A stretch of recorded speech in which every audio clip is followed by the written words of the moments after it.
बिस्मिल्लाहिर्रहमानिर्रहीम। लाखों करोड़ों दुरूदो सलाम मोहम्मद मुस्तफ़ा सल्लल्लाहु अलैहि वसल्लम और आले मोहम्मद पर। मैं हूं उमर दराज गोंदल। आज लाहौर के अंदर शेर अफजल मरवत को गिरफ्तार कर लिया गया है। आप देखते आए हैं कि उनको कभी बाजोड़ के अंदर, कभी किसी और जगह के ऊपर गिरफ्तार करने की कोशिश की जाती रही है, लेकिन वो हर बार बच जाते रहे। लेकिन आज पंजाब, बिलखुसूस लाहौर, और फिर लाहौर भी नहीं, लाहौर हाई कोर्ट जो सूबे की सबसे बड़ी अदालत है, उसके गेट के सामने से शेर अफजल मरवत को गिरफ्तार किया गया। और आज चूंकि Lahore high court bar association हड़ताल कर रही थी, वो मिलिट्री कोर्ट्स के ऊपर, जो फौजी अदालतों के ऊपर जस्टिस तारिक मसूद साहब का फैसला है, उसके ऊपर अपना एहतजाज रिकॉर्ड करवा रहे थे। और वहां पे शेर अफजल मरवत ने बड़ी दबंग किस्म की तकरीर की थी और उन्होंने कहा था कि देखो, हो सकता है कि जान की कुर्बानी देनी पड़े, और उनके मुताबिक ये कोई महंगा सौदा नहीं है। इस किस्म की और भी बहुत सारी उन्होंने बातें की। और जैसे ही वो लाहौर हाई कोर्ट से बाहर निकले, अगर आपने लाहौर हाई कोर्ट का जीपीओ वाला दरवाजा देखा हो, जो मॉल रोड के ऊपर खुलता है, जिसके बिल्कुल सामने जीपीओ है, और उसके साथ ही यानी 100 या 150 कदम के फासले के ऊपर सुप्रीम कोर्ट रजिस्ट्री भी है।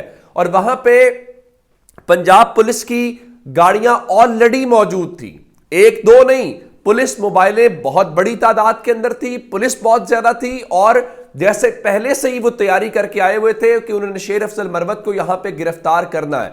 और शेर अफजल मरवत को गिरफ्तार किस बुनियाद के ऊपर किया गया, मैं आपको वो भी बताता हूं, फिर कहां ले जाया गया वो भी तफसील के साथ। जैसे ही शेर अफजल मरवत आए हैं तो जाहिर है उनके आसपास वुकला बहुत ज्यादा तादाद में मौजूद थे। तो वहां पर पुलिस ने जो पहला बहाना किया है, कोई वारंट गिरफ्तारी तो था नहीं, ना उनके ऊपर पंजाब में कोई मुकदमा है, ओवरऑल तमाम मुकदमात के अंदर वो इस वक्त जमानत के ऊपर है। तो उन्होंने कहा जी उनसे बात करनी है। तो पहले बात करने की गई, उसके बाद पीछे से यूं धक्के और सारा कुछ सिलसिला हुआ, और उसके बाद पुलिस की गाड़ी में डाला गया। पुलिस की गाड़ी यूं पोजीशन लेके खड़ी हुई थी, अगर आप देखेंगे जाके तो ओवरऑल ट्रैफिक स्टक है, लेकिन पुलिस की उस गाड़ी का रास्ता मौजूद है। यानी उनको पता था कि इस गाड़ी में फेंकना है और इस गाड़ी में लेके यूं जाना है। और वहां से आप देख लीजिए कितने मीटर का कोई फासला बनता है जहां पे उनको लेके जाना था। तो इब्तदाई तौर पे मोहसिन नकवी को मुबारक हो कि उन्होंने एक हमारे मेहमान को, जो कि आज लाहौर हाई कोर्ट बार में आए हुए थे, उनको लाहौर की सरजमीन से गिरफ्तार करके मोहसिन नकवी सरकार ने अपने सीने के ऊपर मेडल सजा लिया है। हालांकि वो उनको खैबर पख्तूनख्वा पुलिस से गिरफ्तार करवा लेते, वहां हो जाता, लेकिन नहीं, उन्होंने लाहौर में पंजाब से गिरफ्तार करके वो क्या कहेंगे पंजाब के लोगों के बारे में, हमारे बारे में क्या कहेंगे। एक सियासी वर्कर ही है ना, कोई बंदूक तो उठा के नहीं आया हुआ था, लेकिन मोहसिन नकवी जो है वो अपनी उस चीज में तमाम हदें पार करता जा रहा है। और गाली किसको पड़ेगी? गाली पड़ेगी पंजाब के लोगों को कि ये तो अच्छे मेजबान भी नहीं होते। देखें, वो पश्तूनों ने तो गिरफ्तार नहीं होने दिया था, पंजाब वाले जो है वो शेर अफजल मरवत को। और गिरफ्तार किस बुनियाद के ऊपर किया है जी? 3 MPO के तहत, जिसको आप नक्शे अमन खतरा कहते हैं। क्या शेर अफजल मरवत ने नक्शे अमन का खतरा किया है? क्या उसने कोई आके यहां पे कोई इस किस्म के वाकयात कर दिए? तकरीर की है, तकरीर करने से क्या होता है? और वो सियासी जमात का एक सीनियर नायब सदर है, उसका ये हक है, और वो काले कोर्ट में था, और ये वुकला तंजीमों के लिए डूब मरने का मकाम है। आज याद आया सुप्रीम कोर्ट बार एसोसिएशन को कि उन्होंने मिलिट्री कोर्ट्स के ऊपर रद्देमल देना है। अगर आपका काले कोर्ट में एक वकील लाहौर हाई कोर्ट के गेट से गिरफ्तार हो गया है, तो फिर अंदाजा कर लीजिए, काले कोर्ट उतार दें अब आप लोग उतार दें, और उतार के इनको बाहर दीवारों पे लटकाएं और बताएं कि हम अपने साथी वकील को बचा नहीं सके। और हमारी अब वक़्त और हैसियत ये रह गई है कि पंजाब पुलिस की बदमाशी भी किसी से कंट्रोल पंजाब में नहीं होती, और 3 MPO और इवन चीफ जस्टिस को नोटिस लेना चाहिए था, लेकिन नहीं लिया। उसकी वजह क्या, मजाल किसी की क्या है? देखिए, पिछले थोड़े अरसे में जो सबसे बड़ा काम किया गया वो ये है कि अदालतों को बेवक़्त किया गया है, बेहैसियत किया गया है। बताया गया है कि इन अदालतों की कोई हैसियत, कोई पोजीशन, कोई मकाम नहीं है, इनके होने या ना होने से कोई फर्क नहीं पड़ता। अब अगली बात यह है कि शेर अफजल मरवत को कहां पे ले जाया गया। मैं आपको एक बात कहना चाहता हूं कि शेर अफजल मरवत जो खुद भी कहते हैं वो उनको सीरियस खतरा है, और सीरियस खतरा इसलिए है कि वो तहरीक इंसाफ को इस वक्त उसमें नई जान डालने वाली जो शख्सियत है वो शेर अफजल मरवत है। और शेर अफजल मरवत इनकी आंखों में बहुत खटक रहा था और ये उसके पीछे थे। उन्होंने आज पंजाब के अंदर ये करके बहुत बड़ा ब्लंडर किया है, नहीं करना चाहिए था। शेर अफजल मरवत को लाहौर से गिरफ्तार नहीं करना चाहिए था। ये कोई अच्छा मैसेज यहां से हमने नहीं भेजा। अब कहां पे उसको ले जाया गया, असल बात यह है। मैं इसलिए कह रहा हूं कि हमारे यहां पंजाब पुलिस, उनका पंजाब पुलिस करके दिखाएगी, पंजाब पुलिस कुछ भी करके दिखा देती है। तो पंजाब पुलिस कोई ऐसी हमारी जिससे हम फख्र करें ना, हमें कोई फख्र है। सच्ची बात तो यह है। आप पंजाब पुलिस, अल्लाह ना करे किसी के घर में कोई जुर्म हो जाए या आपके साथ हो जाए तो आप दुआ करते हैं कि अल्लाह ना करे पंजाब पुलिस से आपका वास्ता पड़ जाए।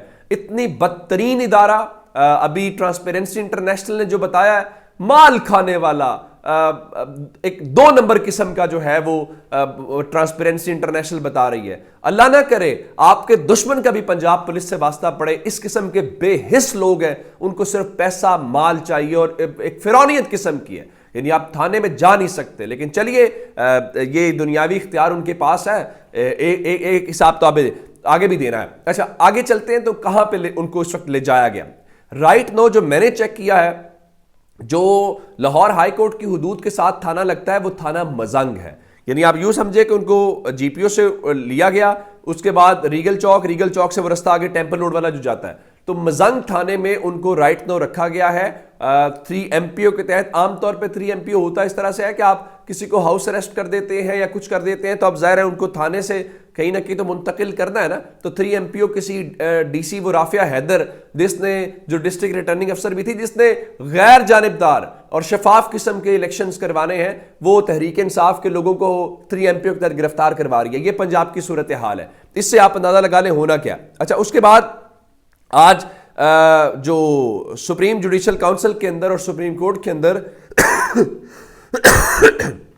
जो पहला राउंड है वो कम अज कम जस्टिस मुज़ाहिर अली अकबर नकवी ने भरपूर तरीके से जीत दिया। एक तो उन्होंने दरखास्त दी थी कि जनाब मेरी समात ओपन करें। सुप्रीम जुडिशल काउंसिल की मुझे कोई वो नहीं है कि आप जो है उसको खुफिया रखें, खोलें आप इसको। जिसके बाद 5 जो अरकान है उन्होंने उसकी मंजूरी दी, तो जनाब वो समात जारी रही।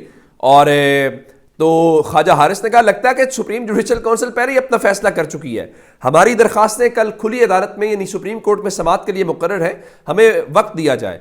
तो काजी फायज साहब ने कहा जी आपने कहा ओपन कार्रवाई हो, हमने कर दिया, बताएं क्या चाहिए, अभी आपको देते हैं। तो वो खत के बारे में उन्होंने कहा जी आप हर वक्त खत लिखते रहते हैं, तो क्या सुप्रीम जुडिशल काउंसिल आपको खत का जवाब देती रहे। काजी फायज ईसा साहब आप क्या करते रहे जब आपके खिलाफ रेफरेंस था। फिर वो कहने लगे जनाब वो मुझे खत लिखने से पहले खत जो है वो मीडिया के ऊपर चला जाता है, तो हम रिकॉर्ड भी इसलिए नहीं दे रहे कि जनाब देखें वो रिकॉर्ड भी कहीं मीडिया के ऊपर। काजी फायज ईसा साहब आपके खत मीडिया के ऊपर कैसे आ जाते थे। आज आपने, अल्लाह ने आपको इस मनसब के ऊपर बिठा दिया तो अपना वक्त याद करें। आप इंटरव्यूज देते थे, आप स्टेटमेंट्स देते थे, आपकी अहलिया देती थी, हर चीज मीडिया के ऊपर चलती थी। आज आपको मीडिया खटकता है और आप कहते हैं जी जिसके हाथ में फोन होता है वो सहाफी नहीं बन जाता।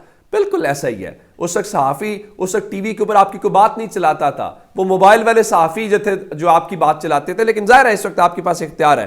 तो ख्वाजा हारिस साहब जो मुज़ाहिर नकवी साहब के वकील हैं, कहा जी हम शोकॉज का जवाब देना चाहते हैं लेकिन हमें कुछ वक्त दें, कल हमारी दरखास्तें हैं, वहाँ जो फैसला होगा उसके मुताबिक हम चलेंगे। तो काजी फायज ईसा साहब ने कहा जी सुप्रीम जुडिशल काउंसिल जो है वो वक्त देने के लिए तैयार है, मोहलत देंगे, लेकिन बार बार नहीं होगा। फिर वो कह रहे थे जी मेरे से ना करें, सुप्रीम जुडिशल काउंसिल से दरखास्त करें। बिल्कुल ठीक है जो काजी साहब, ये वक्त गुजर जाएगा और आप फिलहाल आपके ये जो लग रहा है कि आपसे ना बात की जाए, ओके क्या आप करके बात कर रहे हैं, ये वक्त गुजर जाएगा। लेकिन मसला ये है कि इख्तियार और इक़्तिदार बहुत सारे लोगों के बारे में हकीकतें खोल देता है। अच्छा, बल्ले वाली खबर सुन ले जी, तहरीक इंसाफ के आज भी इंट्रा पार्टी इलेक्शंस के हवाले से समात हुई, लंबी चौड़ी समात हुई। अकबर एस बाबर ने कहा दोबारा इलेक्शंस करवाएं, फलां करें। तो फिलहाल जो समात है वो पीर के रोज तक मुलतवी कर दी गई है। तो चीफ इलेक्शन कमिश्नर ने तहरीक इंसाफ से कहा आपने तो हमारे ROC मुअत्तल करा दिए हैं। तो अली जफर जो है वो मुस्कुराए और कहा मुझे इस बात का पता नहीं था। तो अभी उसका फैसला भी होना बाकी है। अपना बहुत सारा ख्याल रखिएगा। खुदा हाफिज।